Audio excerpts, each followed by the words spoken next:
Hi, I'm Helene Brenner. Welcome to The Art of Feeling. Is there something you do that you really wish you would stop doing? Of course, everybody has something about themselves they'd like to change, but is there something you do that you really get down on yourself for doing? You tell yourself over and over again that you're not going to do it again, but then you do? Lots of people do. The natural tendency is to just get angrier and more judgmental at yourself, thinking that maybe if you got down on yourself enough, you'd stop doing it. But what I've found is that this boot camp way of treating ourselves doesn't actually work. Sometimes it can even make the problem worse.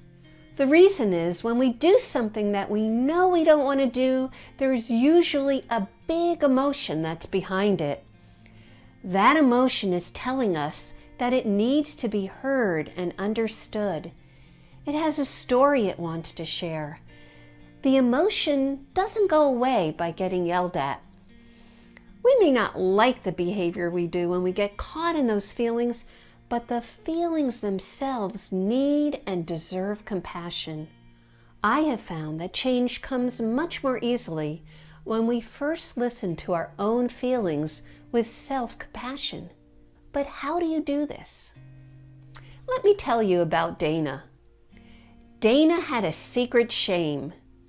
She yelled way too much at her 3 kids, and she was a therapist, so she knew what a harmful thing she was doing.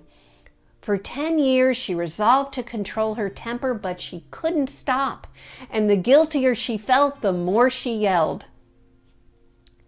One day, I suggested to her that instead of yelling at herself for yelling at her kids, which was only making her feel bad and more shamed, that she give compassion to the part of herself that yells at them. You can imagine her reaction. "How can I be compassionate to that bitch?" she said. "I'm not going to make excuses for myself. I should just know better and be a better parent." But I told her that even though she knew it was wrong to fly off the handle like she did, there was some part of her that felt like it needed to do that. If she could just suspend the self-criticism for a little while and listen to what that part of her might be feeling, it might have a story to tell her, something she needed to hear to heal. So she got in touch with the part of her that loses her temper over and over, and instead of telling it that it was doing something wrong, she told it, "You must have some reason like you feel you need to yell so much. You can tell me." She treated it like she would a good friend who came to her with a shameful secret.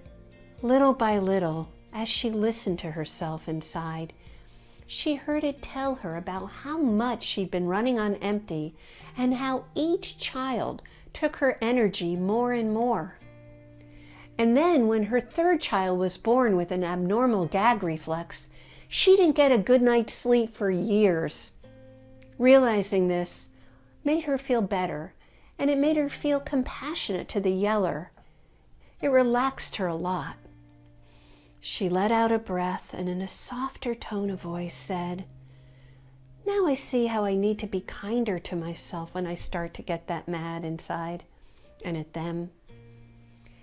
That was great and already would have helped her a lot, but I sensed that there was more, so I encouraged her to keep listening with compassion until the story had run its course. And after listening for a few more minutes, she got to the root of it.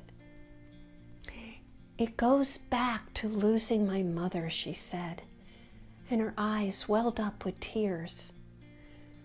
Her voice breaking, she told me again the story of how her own mother had died unexpectedly just a month before her first child was born.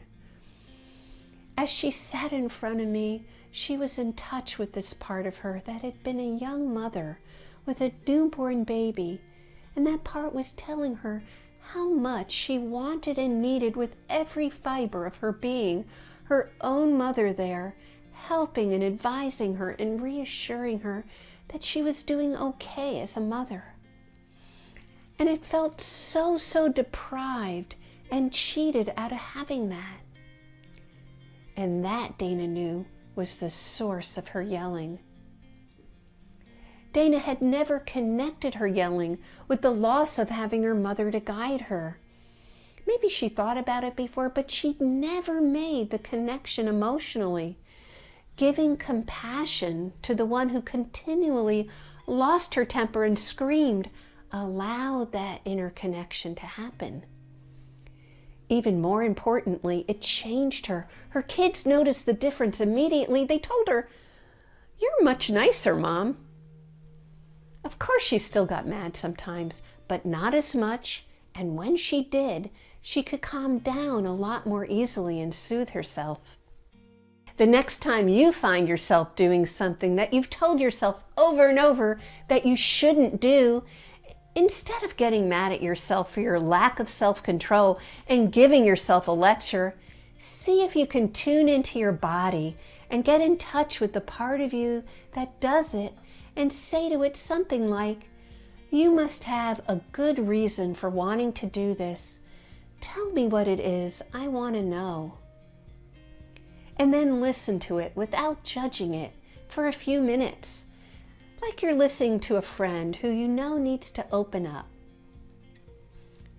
Listen to it and stay with it until you feel like it's run its course. You might have an easier time doing this if you enlist a particularly empathic friend to keep you company while you try it. It's not second nature for most of us to do this, but it works. In fact, you might actually find yourself changing.